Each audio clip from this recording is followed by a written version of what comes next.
कर्जमाफी मिळाली म्हणजे न्याय मिळाला। दादा असते तर त्यांनी अर्थसंकल्प सादर केला असता। 27 तारखेपर्यंत दादा अर्थसंकल्पाची तयारीच करत होते, असं वक्तव्य उपमुख्यमंत्री सुनेत्रा पवार यांनी केलेलं आहे। आज खरोखरच कर्जमाफी मिळाल्यामुळे खरोखरच त्याला न्याय मिळाला असं मला वाटतं।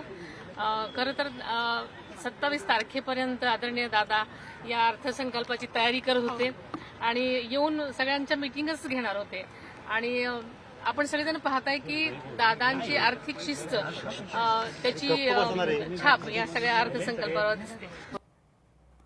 शेतकऱ्यांसाठी 2 लाखांपर्यंत कर्जमाफी करण्यात आल्याची घोषणा मुख्यमंत्री देवेंद्र फडणवीस यांनी केलेली आहे। सप्टेंबर 2025 पर्यंत थकीत कर्ज असणाऱ्या शेतकऱ्यांना ही कर्जमाफी देण्यात येणार आहे। नियमित कर्जाची परतफेड करणाऱ्या शेतकऱ्यांना 50,000ची प्रोत्साहनपर मदत केली गेलेली आहे। पुण्यश्लोक अहिल्यादेवी होळकर कर्जमाफी योजना सुद्धा जाहीर करण्यात आलेली आहे। पुण्यश्लोक अहिल्यादेवी होळकर शेतकरी कर्जमाफी योजना मी आज जाहीर करीत आहे। नानाभाऊ, राज्यातील नानाभाऊ ऐकायचं एक मिनिट। राज्यातील 30 सप्टेंबर 2025 रोजी पीक कर्ज थकीत असणाऱ्या पात्र शेतकऱ्यांना 2 लाख रुपयापर्यंत कर्जमाफी देणारी पुण्यश्लोक अहिल्यादेवी होळकर शेतकरी कर्जमाफी योजना मी आज जाहीर करत आहे। मुख्यमंत्री बळीराजा योजनेअंतर्गत 100% वीज बिल सवलत आता कायम असणार आहे। 2027 मध्ये सुद्धा मुख्यमंत्री बळीराजा योजना सुरूच राहणार आहे। शेतकऱ्यांसाठी 7.5 हॉर्स पॉवर पर्यंतच्या पंपांना वीज बिल माफी सुद्धा कायम असणार आहे।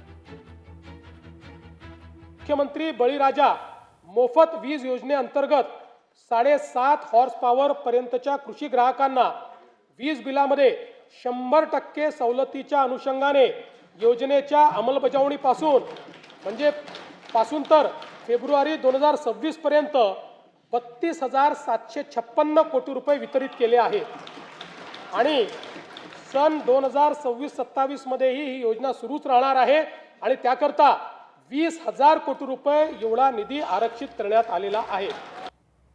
2027 पर्यंत राज्याची अर्थव्यवस्था $5 ट्रिलियन पर्यंत नेणार असल्याचं मुख्यमंत्र्यांनी जाहीर केलंय। राज्याचा जीडीपी वाढवण्यावरही भर दिला जाणार असल्याचं सांगत 2035 ला राज्याचा अमृत महोत्सव आहे आणि त्या अनुषंगाने काही उद्दिष्ट निश्चित करण्यात आलेली आहेत, असंही मुख्यमंत्र्यांनी सांगितलंय।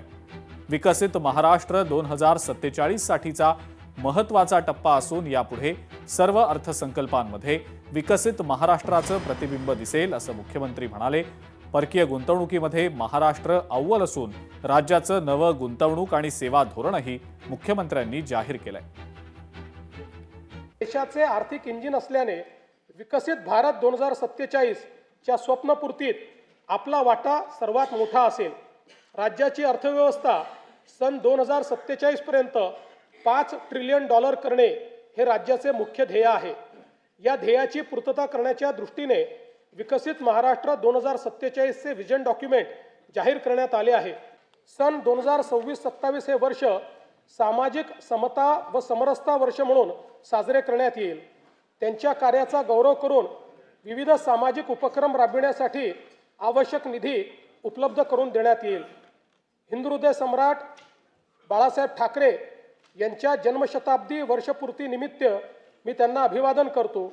त्यांच्या दादर मुंबई येथील राष्ट्रीय स्मारकाचे पहिल्या टप्प्याचे काम पूर्ण झाले असून दुसऱ्या टप्प्याचे काम जून 2026 पर्यंत पूर्ण करण्याचे नियोजन आहे। लोकशाही मराठी ऐका, पहा, जागरूक रहा।